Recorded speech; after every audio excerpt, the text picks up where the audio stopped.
Good day, everyone. Welcome to another Live with Kevin. I'm so glad that you're here.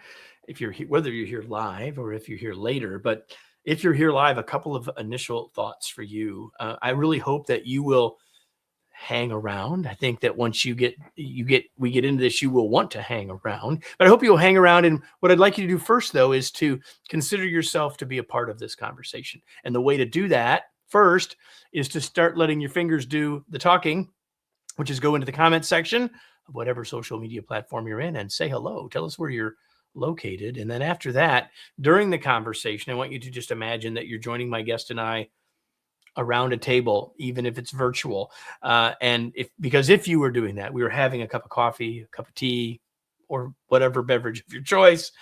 If you had a question, you'd ask it. If you had a comment, you'd offer it. If you had an idea, you'd share it.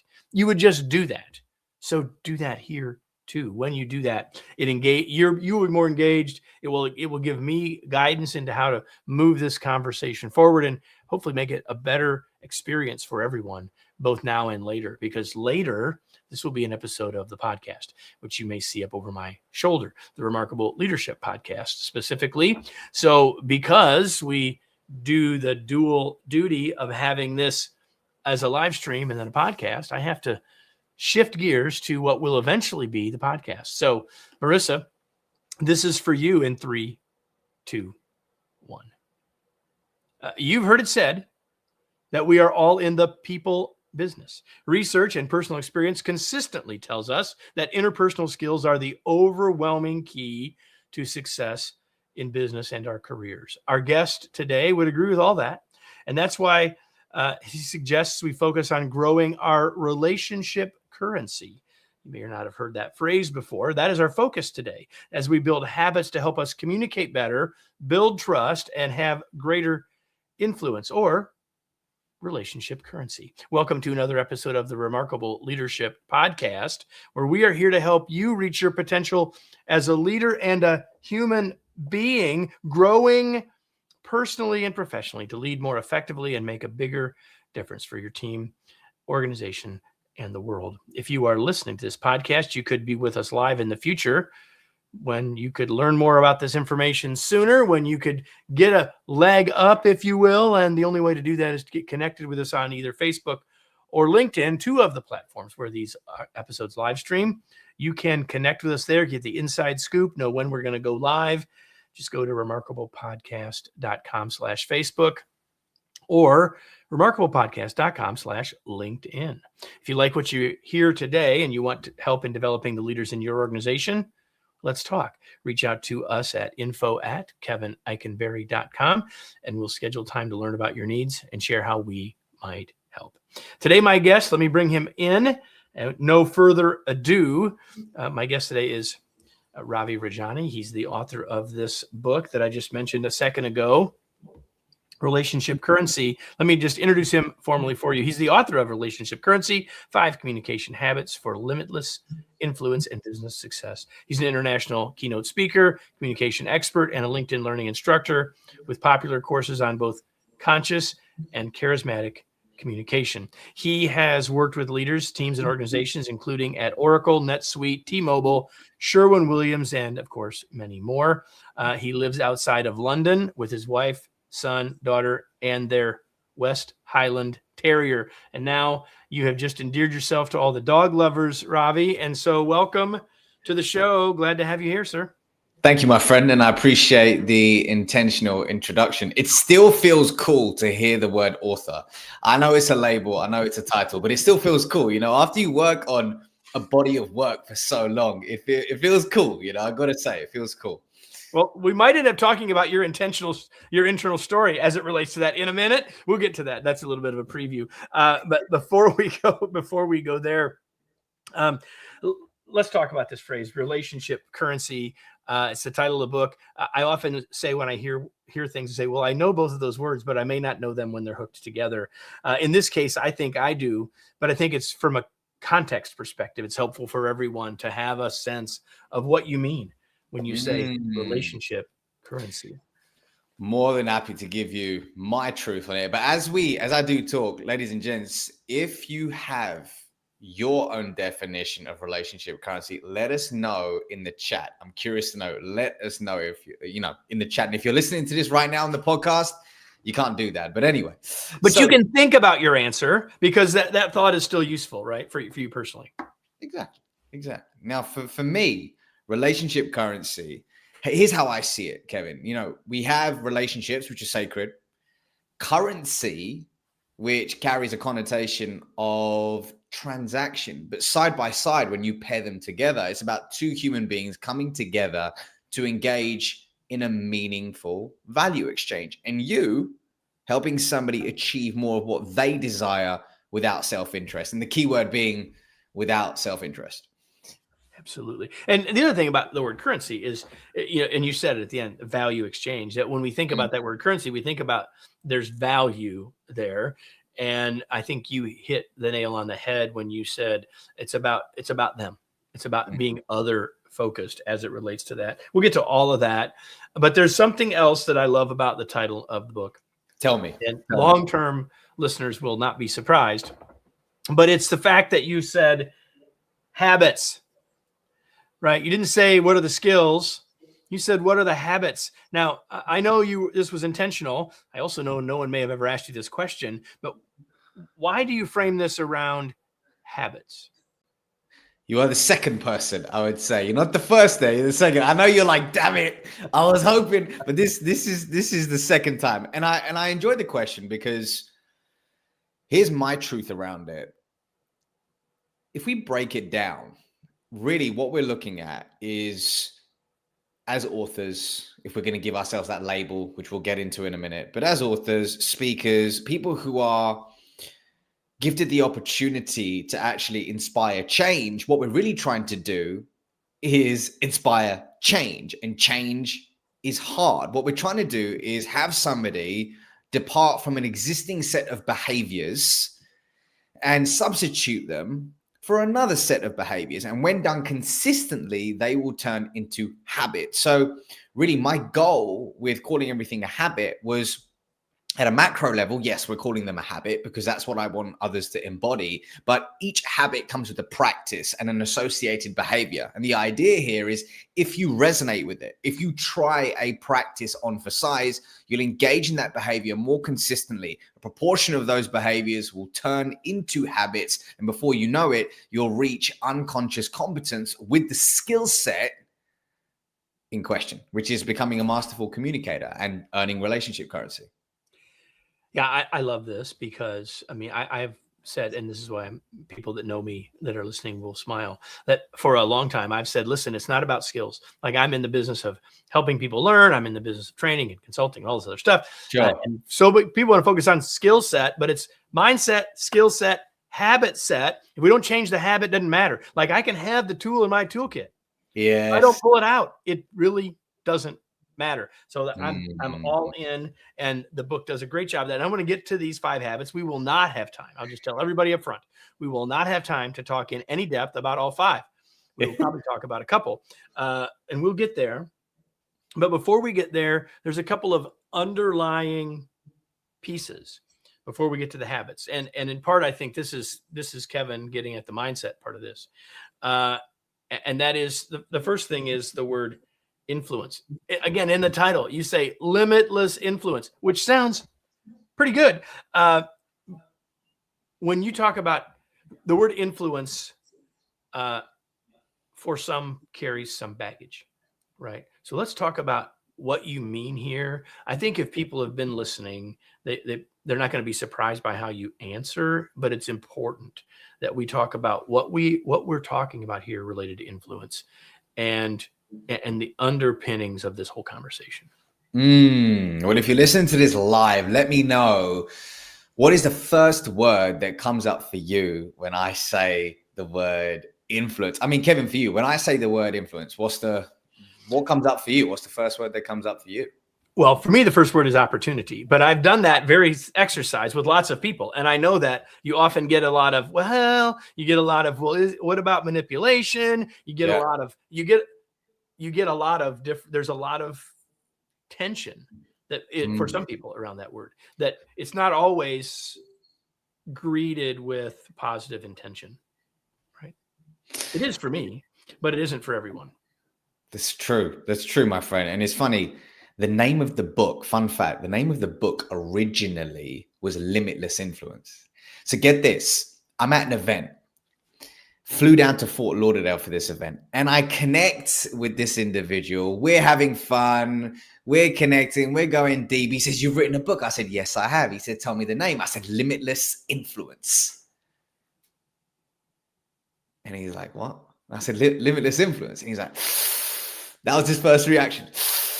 "I don't like it." And I was like, "Okay, tell me more."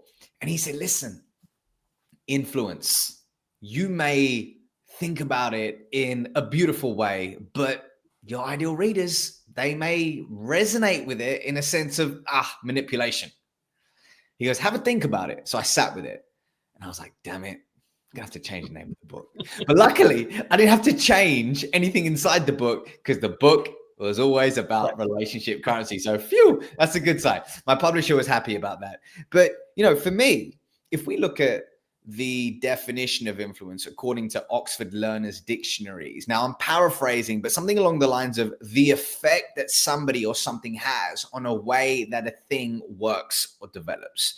Now, for me, as I talk about in the book, really, it's about the positive effect that we have on an individual. And in order to really, or rather, let me be more specific. The positive effect that we can have on an individual to increase their receptiveness to change. Now, for me, often the word influence gets muddied with the word influencer or influential. And I just like to keep it really, really basic, where, listen, if our job is to help somebody achieve and receive more of what they desire without self-interest, we need to increase our capacity to have a positive effect on that person to support them with that process. Yeah, I love that. So I promised we get to some of the habits, and we will. That's okay. And the other and so that's that definition, that perspective on influence is woven through all five. Like, so if you're listening and you say, "Yeah, I like that definition, I'm in," then you want to don't go anywhere, stay right here.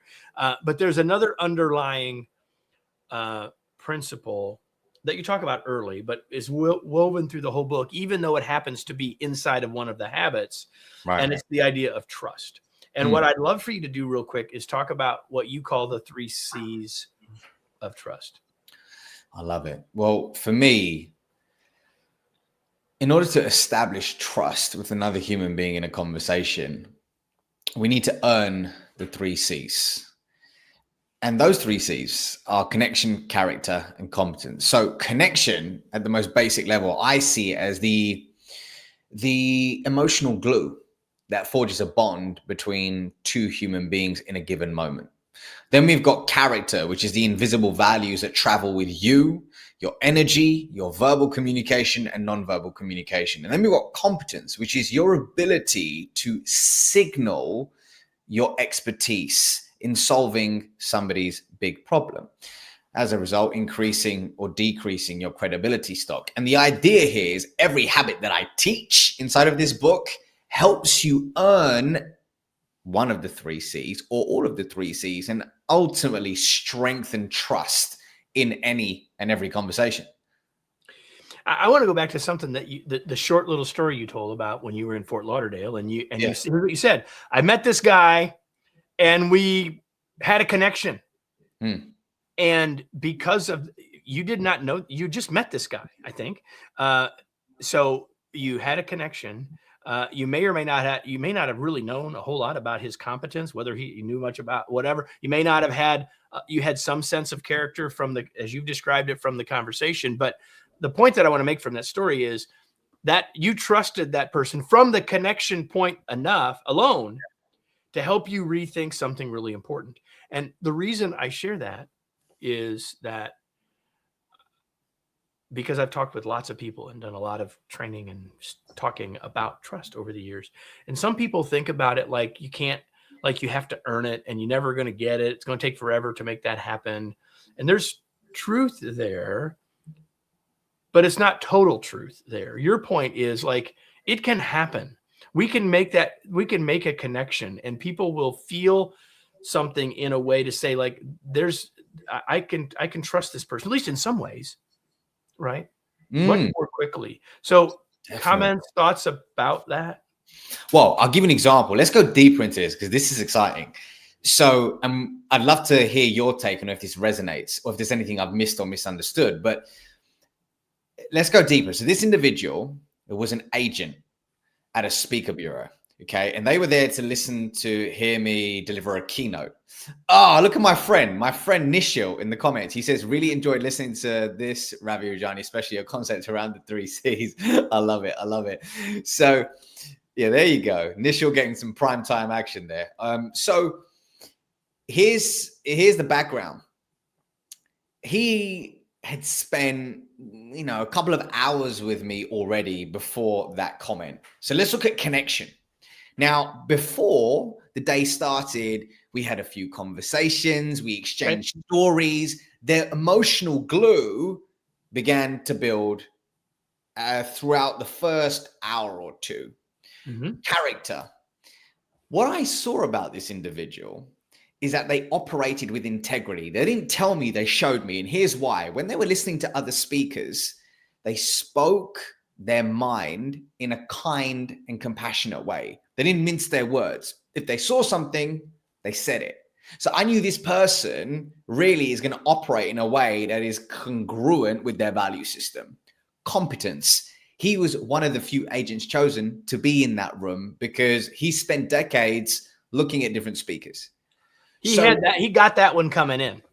He had that off the bat, right? Because I didn't have to see him, but my skepticism, because if we look at trust and skepticism, normally when we enter a room, right, Kevin, trust is at its lowest and skepticism is at its highest, assuming it's a complete cold audience. But more than often, that's not the case because people are building a story in their own mind about you from your social media, from what they're seeing, what they're hearing, sometimes good, sometimes bad, but you get what I'm coming from. So what I'm really trying to say here is he had established the 3 C's very quickly. And as a result, I trusted him. But then here's the kicker.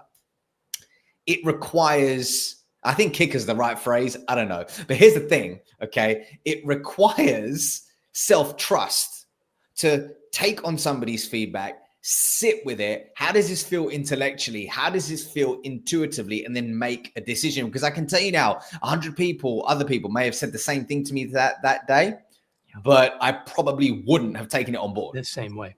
Exactly right.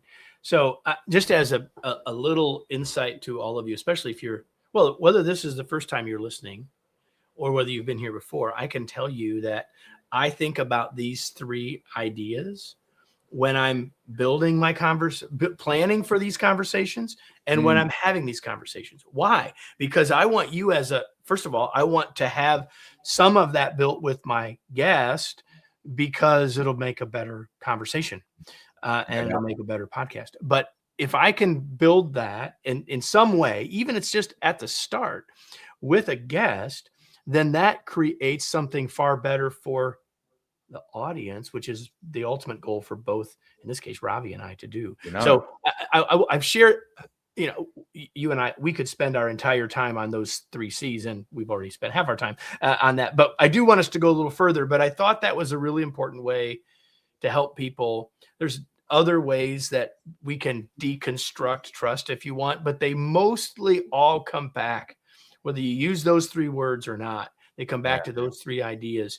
And too often people seem to think that trust isn't all of them, that it's like one of them. Like a new leader will say, well, I don't have confidence. I've never done this before. How will they trust me? And I'll say, that's part of it. It's not all of this. It's just part of this. Just using that as an example. So there are 5 habits. We are not going to get to them all. I hinted at one of them already. And I said, and the first one is what you call figuring out or understanding our internal story. And I'd love you to talk about this one because I think it's so important. And it's what happens before we get to a conversation. It's what happens before we get to communication. Why is this included? What is it? Why is it included? And what do we need to be thinking about here? To be sensitive to the time that we have, let's boil it down to the following sentence, right? We are the stories that we tell ourselves. We are the stories we tell ourselves. Now, let's back it up just a little bit. I said to you at the top of this show, man, it's so cool to be given the label of an author. It's so cool to say author. Now, let's be real. The word author, the word leader, whatever it could be, entrepreneur is a label. Now, if you go into your kitchen, you open the cupboard, you pick up a jar and you see a label on it, good. I want to see a label on it. I want to know that this is jam. I want to know the ingredients. I want to know that the identity of this product is fixed. Try and apply this to a human being. It can be problematic because what we end up doing is engaging in behaviors that are congruent with the label, and it can leave us creating this self-imposed cage where we secretly and subconsciously, once again, engage in behaviors which are designed to protect that identity. So I'll give an example, something that I personally did when it came to looking at the book. This was my first rodeo with writing a book. So I wanted to embody the identity of a world-class author. So I would say I'm a world-class author. Okay, I wanted to embody that identity, but very quickly, as I started going through the writing journey, I switched it to I am someone who writes books. Because does that mean I say no to coaching, consulting, speaking opportunities? No, or I would have to if I just say I am an author. Now, the label, I'm proud to own: father, husband, right? Son, brother, friend. But outside of that, it can get tricky because it leads to certain beliefs and thus stories that we tell ourselves, which show up in our conversations. What do you think? Oh, 100%. Like I've written a lot about this as well. And one of the things that I say is like, it's hard. And you said this earlier, like it's hard to change a habit. It's harder to change an identity, and it's nearly impossible to change a habit if it isn't connected to, aligned with the identity. So I love your point. Like there's a powerful idea about manifesting, but there's a very powerful idea of the self-fulfilling prophecy that we want to be really careful about. And I love that you started here, because how can we build relationship currency with others if we're not clear for ourselves about what we're about, what we're trying to be?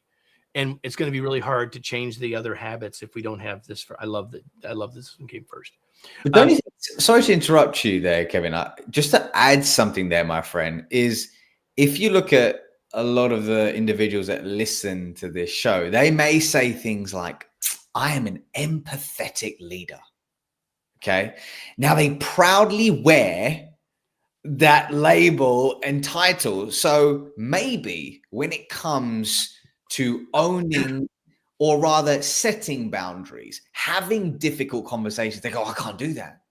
Yep. I'm an empathetic leader. I'm this, I'm that. So it's quite interesting. When we expand our identity and expand our being, beautiful things happen. So you are right in the zeitgeist of my last book, Flexible Leadership, right? I call them flexors. Like there's a tension between two things, right? Like I am more about the people, or I'm more about the outcomes. Well, we need to be about both. And yes, I can know that I lean toward the people side, but there's a time when I have to let go. The situation, the context dictates where I need to be on that. And that's why this identity stuff is so important for us to be careful about. We don't have more time to spend there. I want to get to a couple more of these habits. And I want to get to another place where you and I are in agreement, which is about charisma, because you say unearthing charisma, which is another reason why it would have been hard to put charisma in here if it was a skill, right? Yeah, we all have it. Say more about that, because you start out that chapter, and I'm like, preach on, brother, because you're exactly right. And so many people miss this point. Really important. I know I did growing up. I grossly missed the point. And by the way, before we get into it, Cyrus Lane says, hi, how you doing, my friend? Good to have you. If you've got any questions, by the way, don't hold back. We are here. We are ready. So charisma, I had it all wrong, Kevin. I had it all wrong. I thought it was about accolades, awards, the spotlight. And look, I've got to give my younger self kudos because he did the best he could with the consciousness that he had at the time. So let's integrate him for a moment and say thank you. But what I now believe in this season of my life is charisma is a superpower that we all possess. It's innate. We need to unearth it. And when we do, it allows others to feel significant in our presence. Meaning, if you make people feel like they matter when they're around you, you, my friend, have unearthed your charisma. So let's get tactical here. Let's say you're a leader and you're wondering, how can I do this in the next 24 hours? Well, one of the practices I actually talk about in the book is learning how to give genuine compliments. And I say genuine because if they're inauthentic, you're in trouble, my friend. So once you learn this, if you weaponize this, that's on you. Don't say, oh, I listened to this podcast with Kevin and Ravi and this guy. No, don't blame us, okay? Do not weaponize this. So imagine if I'm at an event, Kevin, and I see you speak and I go, oh, man, that was a great speech. Such a great speech. You're like, oh, okay. Thank you, Ravi. It's well-intentioned, but it lacks depth. It lacks specificity. It lacks impact. It lacks authenticity. It lacks many things. So how do we transform that compliment? Let's talk about something that I call my ASI framework. Authenticity, meaning lead with a genuine and positive observation. S is specificity, meaning avoid being generic. And I is impact, meaning talk about how this specific moment impacted you. So let's run it back. I hear you speak, you come off stage and I say, Kevin, that was the best keynote speech I've heard at this conference for the past 2 days. That moment in the first few minutes where you spoke about the pain that you went through and imposter syndrome when writing flexible leadership, it really connected with me. And I tell you what, it's actually inspired me to use more vulnerable personal stories in my next book and in my next speech. So, hey, thank you for that. That embodies, right, ASI. Authenticity was the positive observation of that's, for me, the best keynote I've heard. Specificity, what you did in the first 3 minutes. Impact, how that moment impacted me. Now, run it back, right? Let's run it back. If you're a leader trying to acknowledge somebody in your team, know this, that research has shown that when somebody receives a genuine compliment, it actually activates the same part of our brain that lights up when we receive a financial reward. So when you acknowledge somebody for their genius in public, you make them feel like they matter when they're around you. And I remember back in the day, there was a guy who I worked with in corporate, and he would acknowledge me in front of my boss and in front of the whole team for my gifts. And he would do it in such an elegant and authentic way. And by the end of it, I just wanted to run through a brick wall for this guy, right?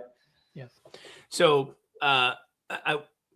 we were talking earlier about our internal story, and if I can tie these two ideas together of these two of the 5 habits, I would say this: that if we can move our internal story to saying that we have charisma or that we are charismatic, that serves us, because charisma is that ability for people to feel attracted to us because of how we've made them feel.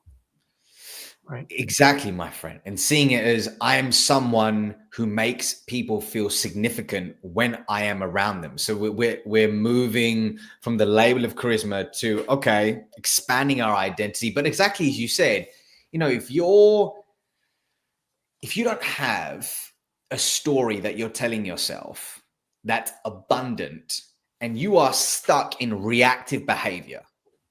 Now, I'm going to pull from the definition of the spiritual wisdom of Kabbalah. And when we talk about reactive behavior, we're talking about any behavior that's grounded in lack, scarcity, or fear. If you secretly are worried about your number two surpassing you, quote unquote, if you're secretly worried about losing your job, if you're secretly worried about being seen as a fraud, you won't be telling yourself an abundant story. And as a result, the compliments you give won't inspire change. They may just feel forced. Yeah, 100%.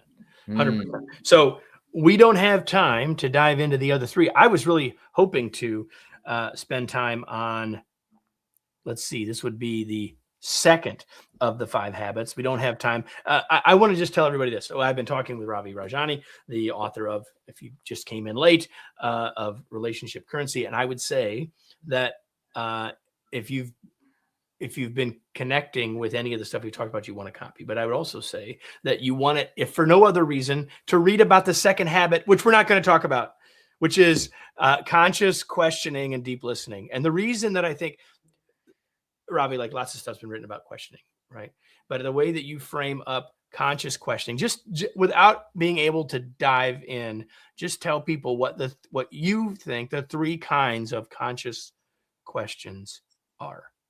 Should we do it in 60 seconds? You see? Yeah. We go 60 seconds. Go. So, conscious questions. Asking a question with positive intentionality, not negative intentionality. You can go deeper into that in the book. Now, let's talk about one type of conscious question you can ask. A story-worthy question, as I call it, aka an open-ended question, meaning the North Star is simple. Yes, somebody exchanging a story with you, but the ultimate North Star is somebody pausing, saying nothing, reflecting, and thinking, wow, I've never been asked that question before in that way, aka telling them a positive story about you because you have a character of intention. Let's walk through a quick example. Instead of you saying, hey, do you want to switch suppliers? You could say, hey, could you tell me about the moment when you first sensed trouble with your existing supplier? Oh, yeah, I remember it was last year around Christmas when they hit us with an 18% price increase. 18% price increase. Yeah, it was all of a sudden a beautiful conversation is beginning to occur and rapport is being built. Yep. Perfect. That's one of only 3 types of those questions. There's another habit about storytelling specifically. And the last one kind of comes back to where we started about trust, about communicating to become a trusted guide. So those are the 5 habits. We don't have time to unpack them any more than that because I have a couple of things I want to ask you, Ravi. But I do want to ask this because some people may be thinking that, hey, the world is more complex than it used to be because I'm having conversations. I'm communicating, may not be having conversations, but I'm communicating with people that I'm not in physical contact with. They're on a different work schedule than me. They're halfway across the world. We're all remote, like whatever. Is there any specific thing you would say to us? Because most of us are actually in that context one way or the other. Is there any specific thing you'd say about these ideas at distance? Just so I'm understanding the question, the concept of communicating in any of these sorts of ways. Yeah. Okay. That is complicated in some ways because we're doing it at distance.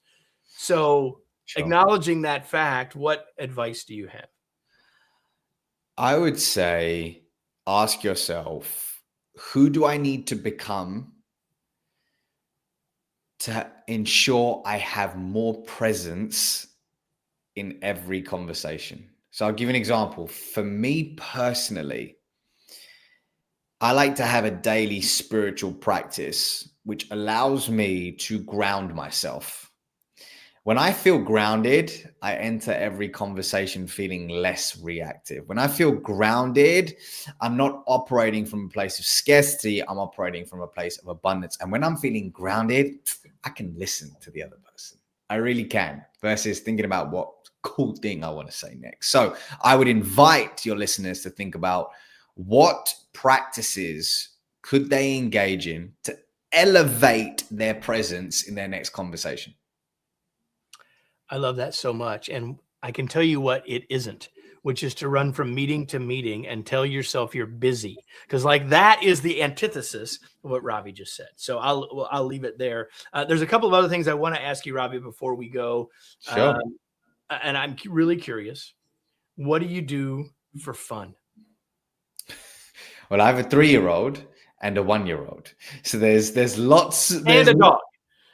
Yeah, exactly. And a dog. So whether it's hanging out with my kids, it's hanging out with my kids. These days, I'm in a season right now where, them being 3 and 1, it's like daddy is still cool.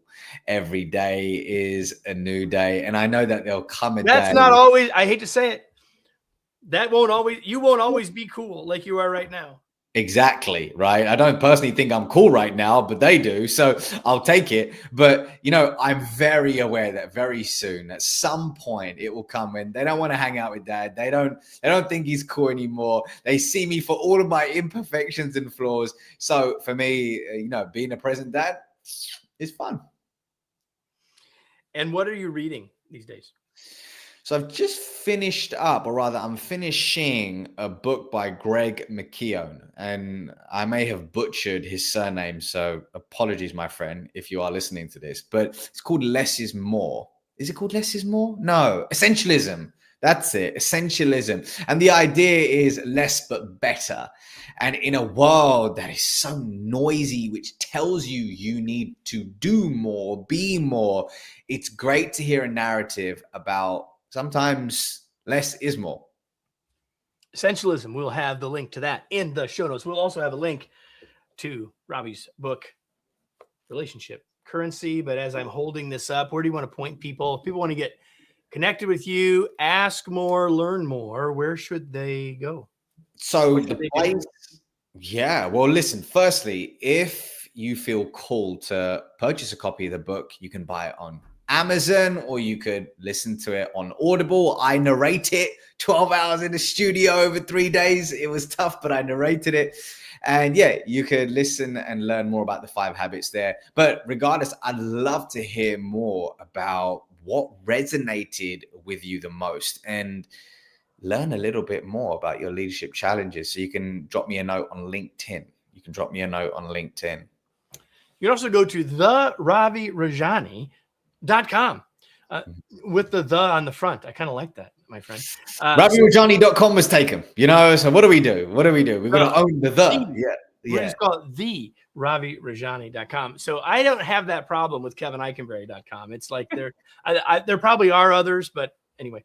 By the way, here's what you could do. I did this when my kids were little. I bought their domain names. Wow, that's cool. They didn't care for a long time. But anyway, yeah. That is cool. It costs you like $15 a year. That's I've never heard of that that's really never heard of it. Very unique. I love that. Listen, everybody, there's a question that I ask here every week, and it's not a question for my guests. It's a question for you. Mm-hmm. It's just the only reason we're doing this at the end of the day is for you. And the question is, now what? It's the most important question you could ask yourself and answer yourself after listening to a conversation about some really impactful ideas, because ideas are wonderful. Actions change the world. So the question here is, what did you get today that you will act on? Maybe you're going to work on giving feedback using ASI. Maybe you're going to think differently about your internal story. I don't know what it is, but what I do know is that until you take that action, none of this will have really made any difference or made any dent in the world for you. And you're here to make a difference in the world. So why not? Right? Why not make that difference? So Ravi, thank you for being here. Such a pleasure to have you. I had a great time. I hope you did as well. And all of you that are listening, I hope you did too, which means if you did, you'll want to make sure you come back. So if you're not subscribed, wherever you're watching or listening, make sure you're subscribed and come back next week so you don't miss any other episodes of the Remarkable Leadership Podcast.